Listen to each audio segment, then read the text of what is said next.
What if happiness depends not on changing the world around us, but on changing the way we think? This is the central idea of The Courage to be Disliked, written by Ichiro Kishimi and Fumitake Koga. That title already sounds unusual. Why would someone need the courage to be disliked? Because the book argues that many people spend their lives trying to gain approval from others. They worry constantly about being accepted, praised, or understood. And the book challenges that idea? Exactly. The story is written as a conversation between a philosopher and a young man. The young man feels unhappy and frustrated with life. He believes that his past experiences and circumstances are the reasons for his problems. That sounds like something many people believe.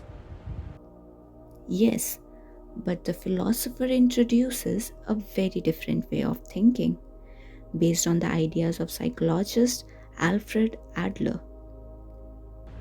What kind of ideas? One of the biggest ideas in the book is that people are not controlled by their past. According to Adler's philosophy, our experiences influence us, but they do not completely decide who we become. So we still have the power to choose our actions? Exactly. The philosopher explains that people often use their past as an excuse to avoid change. The book encourages readers to focus less on what happened to me and more on what can I do now. That's actually a very powerful shift in thinking. It is. Another important idea in the book is about relationships. The philosopher says that many human problems come from interpersonal relationships, from comparison, competition, and the fear of judgment. That feels very relevant today, especially with social media. Very true.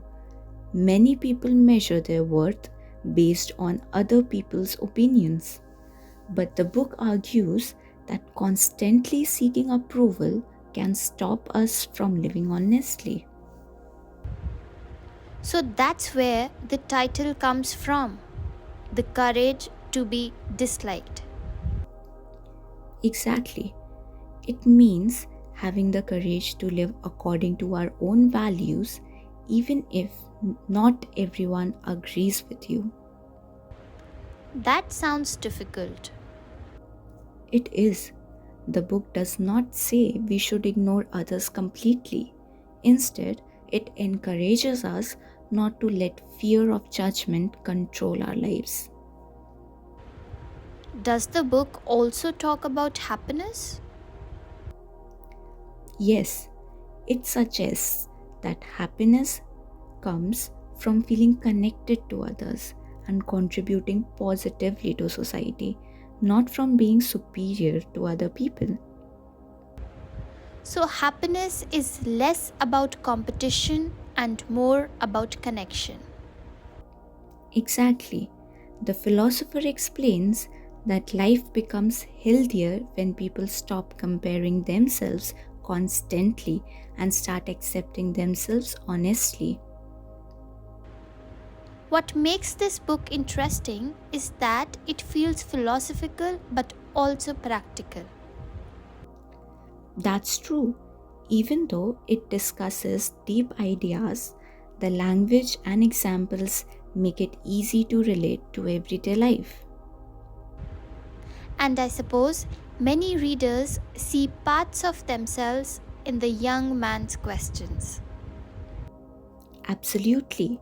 His fears, insecurities, and doubts feel very human. That is why the conversations in the book feel personal rather than academic.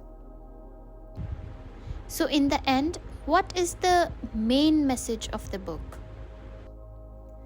That freedom comes when we stop living only for other people's approval. The book encourages readers to take responsibility of their choices, accept themselves, and build healthier relationships. That sounds both simple and challenging at the same time. Exactly, because changing the way we think about ourselves and others is never easy.